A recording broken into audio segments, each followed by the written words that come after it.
Halo semuanya, bertemu lagi dengan saya pada kesempatan hari ini di mata kuliah Pendidikan Inklusif. Nah, saya berharap kalian semua, seluruh mahasiswa yang ada di kelas 21A, C, E, dan F tetap dalam keadaan sehat dan tetap dalam keadaan yang prima. Nah, pada kesempatan kali ini kita akan masuk di semester yang baru, di perkuliahan dengan mata kuliah yang baru. Pada kesempatan kali ini, saya, Pak Theo, akan membawakan materi perkuliahan pendidikan inklusif.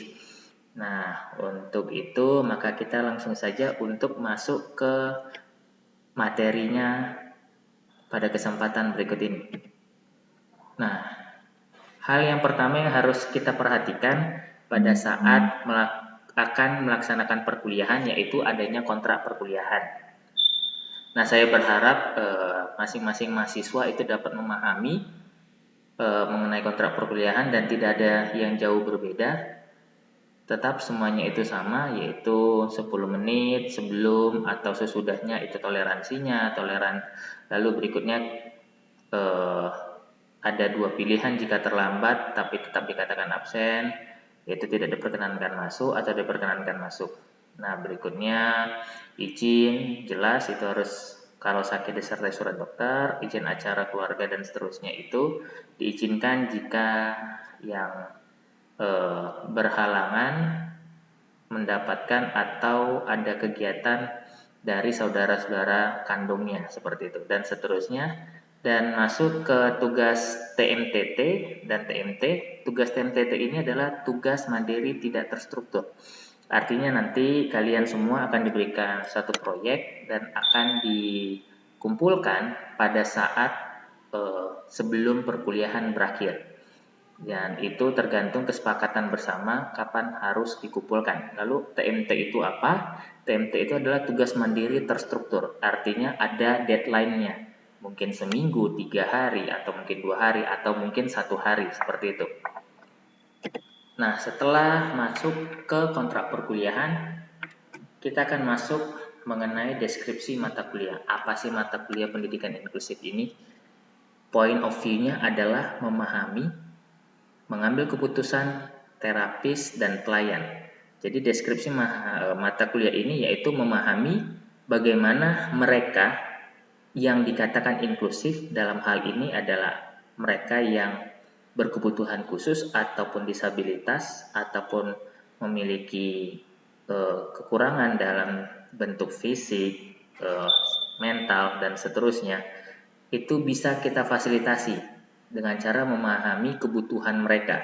Berikutnya ada mengambil keputusan. Jadi dalam mata kuliah ini melalui pendidikan inklusif ini kalian bisa mempelajari bagaimana selaku guru, sebagai seorang guru kalian bisa mengambil keputusan untuk dapat mengajarkan para siswa-siswi yang ada di sekolah dasar dan tidak menyudutkan mereka dan tidak menyalahkan mereka atas apa yang telah mereka lakukan.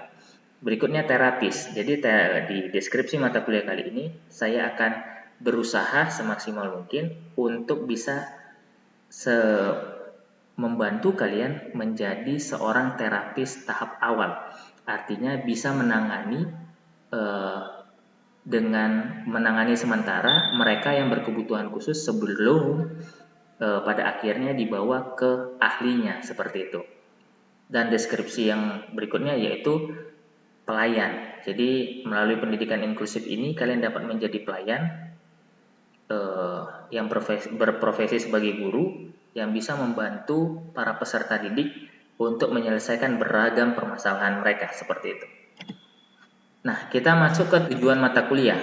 Jadi tujuan mata kuliah ini turunan dari deskripsi yang sudah ada, yaitu diharapkan para mahasiswa-mahasiswi dapat memiliki kompetensi dalam memahami keberagaman peserta didik. Ingat, inklusif itu bukan hanya berbicara mengenai mereka yang kurang secara psikis, mereka yang kurang secara secara mental, mereka yang kurang secara fisik. Tapi Inklusif itu berbicara mengenai atau mereka yang memiliki kelebihan juga. Anak yang memiliki tingkat IQ yang tinggi juga itu merupakan bagian dari inklusif. Jadi melalui mata kuliah ini kalian bisa menyatukan mereka, keberagaman yang ada itu bisa disatukan ke dalam satu kesatuan yang utuh. Jadi mereka yang memiliki kelebihan, kekurangan itu dapat bersatu dengan mereka yang normal, yang memiliki taraf standar saja, dan dapat bersosialisasi dengan baik di lingkungan mereka, baik itu lingkungan sosial, keluarga, ataupun lingkungan sekolah. Nah, topik perkuliahan pada semester ini kita akan membahas pertama itu mengenai pengertian pendidikan inklusif. Berikutnya di pertemuan kedua ada kebijakan pemerintah baik di dalam maupun di luar negeri terkait pendidikan inklusi. Dan berikutnya ada mengenal ciri-ciri atau gejala anak berkebutuhan khusus atau inklusi. Lalu bagaimana mengelola perilaku siswa berkebutuhan khusus. Di pertemuan berikutnya ada peranan dan tanggung jawab masyarakat, keluarga, pendidik, dan pendidik pada anak berkebutuhan khusus. Lalu ada media untuk melatih sensorik dan motorik. Dan berikutnya ada brain gym. Nah, di materi brain gym ini kita akan berpraktik langsung. Kalian akan berpraktik langsung. Di mana di pertemuan kedua untuk mempersiapkan praktik tersebut kita akan melaksanakan terlebih dahulu brain gym tersebut. Jadi ketika nanti kalian pada sesi ketujuh akan berpraktik mandiri, kalian sudah memahami dan sudah menghafalkan gerakan-gerakan yang harus dijalankan atau laksanakan pada kegiatan senam otak tersebut.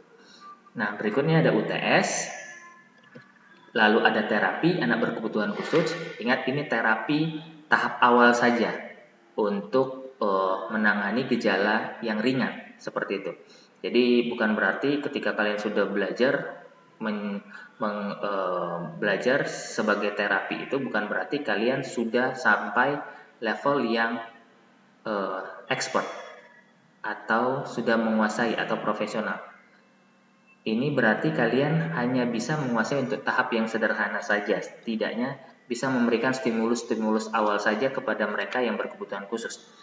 Berikutnya ada lingkungan ramah anak, ABK, ramah anak berkebutuhan khusus, lalu ada implementasi TIK pada anak berkebutuhan khusus, ada bina diri dan penyusunan RPP, lalu simulasi pembelajaran, dan pertemuan ke-15 akan kita tutup di Unity in Diversity. Artinya bagaimana setelah kita mempelajari banyak hal dari pertemuan 1 sampai pertemuan ke-14, kita akan mengambil suatu kesimpulan yang akan kita persiapkan untuk menuju ke ujian akhir semesternya. Seperti itu. Nah, ini beberapa referensi yang sudah saya ambil yang menurut saya bisa mewakili materi perkuliahan dan juga bahan ajar yang selama satu semester ini akan kita lalui. Jadi kalian semua bisa segera untuk mendownload referensi-referensi ini, dan jika mengalami kendala ketika mencari materi atau buku-buku ini bisa langsung berdiskusi ke saya. Oke, ada juga link YouTube. Ini kaitannya, link YouTube ini adalah beberapa jenis atau beberapa bentuk aparatus atau alat untuk mengasah atau mengembangkan kemampuan sensorik dan motorik anak berkebutuhan khusus. Nah, ini standar evaluasi sama dengan semester sebelumnya. Ada kehadiran, kuis, tugas per sesi, ada diskusi, TMTT, TMT, lalu ada UTS dan UAS. Nah, untuk diskusi, saya berharap mahasiswa-mahasiswi sekalian bisa aktif dalam forum diskusi. Nah, kita masuk ke pengertian inklusif. Jadi seperti yang kita tahu, inklusif ini banyak orang yang mengatakan bahwa mereka yang berkebutuhan khusus, mereka yang memiliki kekurangan, keterbatasan, lalu mereka yang seharusnya dengan kekurangan mereka harus dikucilkan dan mereka hanya berhak untuk bersatu dengan orang-orang yang sama seperti mereka. Tapi jika kita mengambil pandangan dari salah satu penulis yaitu Graham, dia mengatakan bahwa inklusif itu adalah suatu proses di mana kita menyatukan beberapa perbedaan. Di sana Graham mengatakan perbedaan yang dimaksud bukan mengenai bentuk fisik, tapi bahasanya, lalu sukunya, agamanya, dan lain sebagainya. Ketika ada perbedaan itu harus disatukan. Dengan cara kita harus memahami terlebih dahulu dan mengerti. Sebelum kita menyatukan perbedaan tersebut, kita harus pahami perbedaan tersebut dan mengerti perbedaan tersebut. Setelah itu kita dapatkan, maka itu dijadikan atau dibungkus dalam satu persamaan di suatu lingkungan. Jadi ketika kita beranggapan kalau inklusi itu adalah menyatukan keberagaman atau perbedaan, nah kita juga harus bisa memahami perbedaan tersebut supaya bisa disatukan di dalam satu lingkungan. Nah, senada dengan hal itu, saya juga mengambil rujukan dari Oxford Language. Nah, di sana dikatakan, including or covering all the services, facilities, or items normally expected or required. Nah, jadi menurutnya si Oxford ini, bahwa inklusi itu adalah termasuk atau mencakup semua layanan, baik itu layanan terpadu atau layanan anak-anak berkebutuhan khusus, anak-anak disabilitas, dan seluruh layanan yang ada. Nah, selain layanan tersebut ada juga mengenai barang. Barang di sini artinya yang bisa mengcover, yang bisa memfasilitasi mereka. Yang diharapkan, jadi barang-barang tersebut, pelayanan tersebut diharapkan dan dibutuhkan oleh mereka yang mengalami atau yang berbeda, yang beragam tersebut. Nah, jadi inklusif itu termasuk semua layanan, fasilitas, barang ataupun sejenisnya yang diharapkan dan memang dibutuhkan untuk memfasilitasi keberagaman tersebut. Nah, jadi dapat disimpulkan bahwa inklusif itu adalah menyediakan, berbicara mengenai fasilitas, mengenai bicara pelayanan, berbicara mengenai juga bagaimana kita dapat memahami seutuhnya keberagaman yang ada di sekitar kita. Nah, itulah dikatakan inklusif. Nah, ketika kita sudah bisa menyatukan atau menyamakan perspektif tersebut, maka kita dapat membentuk satu lingkungan yang heterogen. Seperti itu.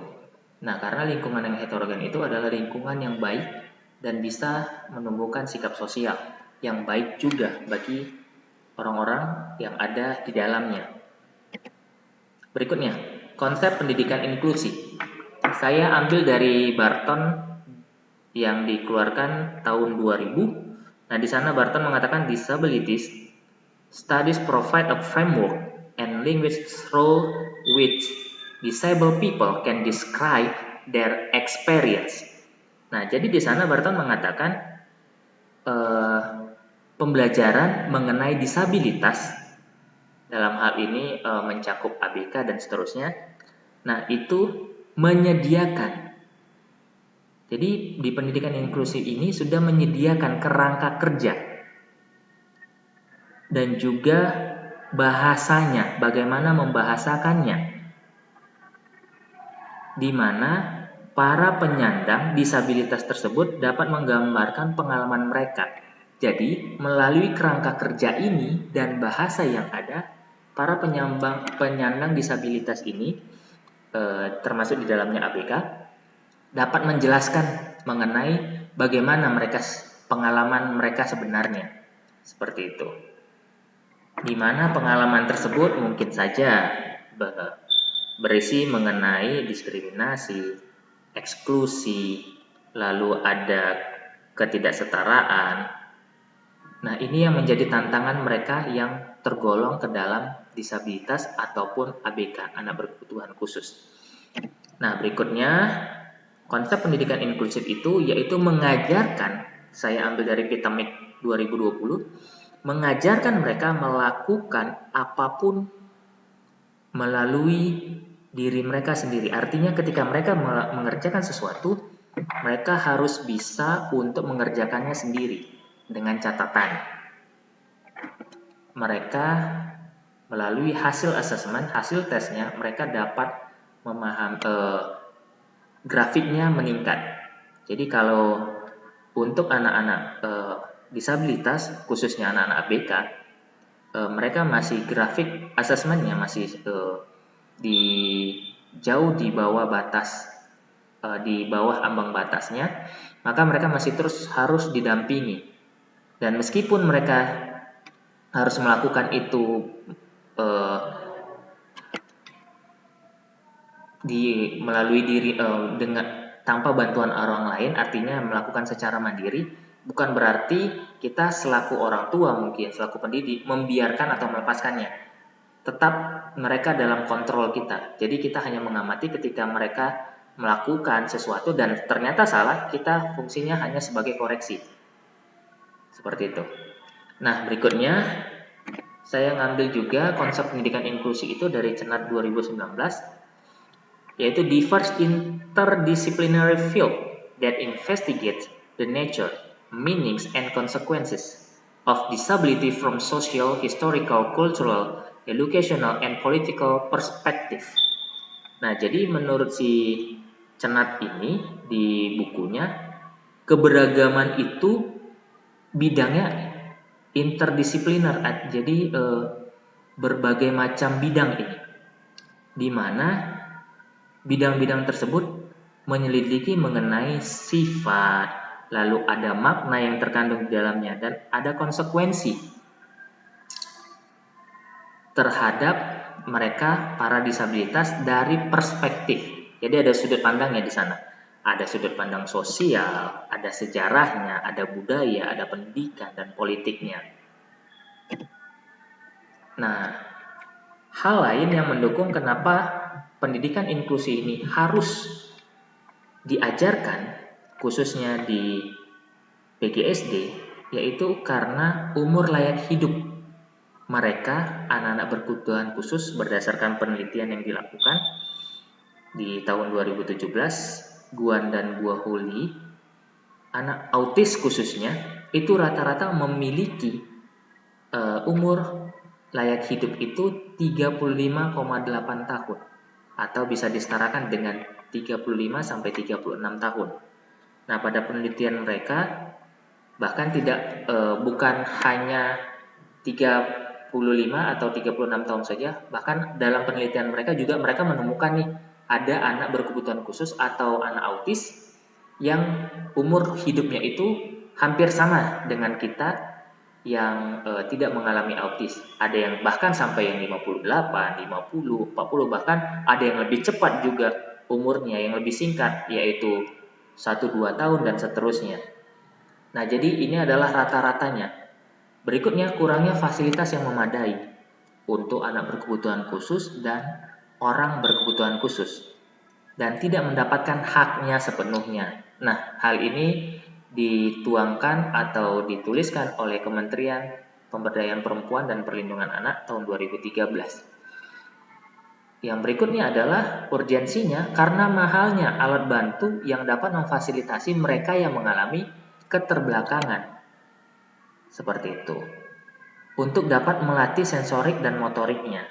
Nah, jadi di pembelajaran pendidikan inklusi kali ini, di perkuliahan kali ini, kita akan memfasilitasi sekolah-sekolah yang ada di sekitar kita yang memiliki siswa-siswi berkebutuhan khusus dengan memberikan mereka alat bantu yang bisa mereka gunakan untuk melatih sistem sensorik dan motorik, baik halus dan kasarnya. Nah, jadi melalui perkuliahan ini, mata kuliah ini kita bisa membantu mereka setidaknya untuk mengurangi beban sekolah agar dapat memfasilitasi seluruh warga sekolahnya atau seluruh siswa-siswinya. Nah, atas dasar ketiga hal inilah, makanya kenapa pendidikan inklusi ini khususnya di Prodi PGSD di kampus kita perlu diterjadikan atau diajarkan agar para mahasiswa-mahasiswi dapat memahami sepenuhnya. Nah, ini adalah sedikit alat saya mengambil dari Montessori. Ini pengembangan dari aparatus yang dibuat oleh Montessori. Maria Montessori seorang pendidik yang berasal dari Italia.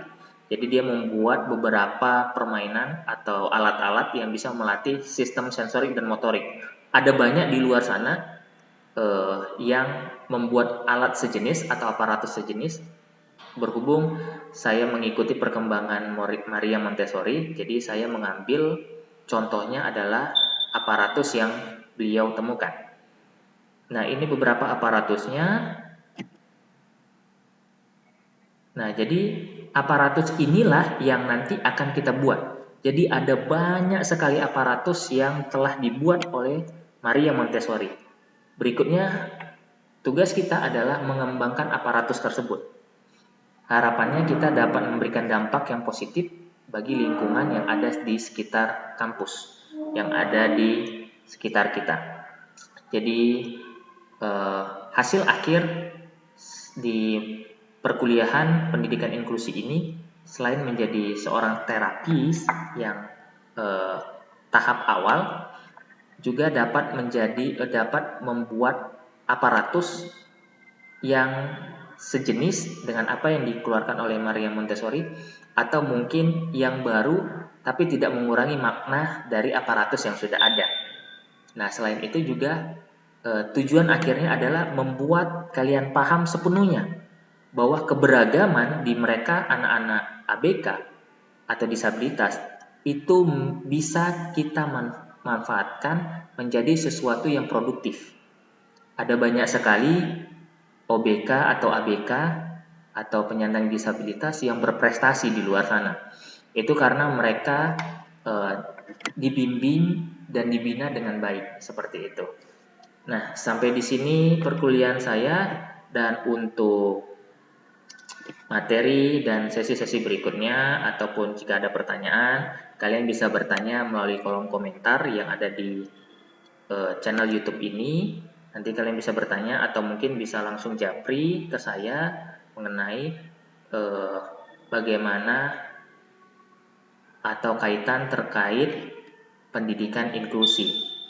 Nah, akhir kata saya ucapkan terima kasih dan sampai ketemu di pertemuan berikutnya. Sampai jumpa.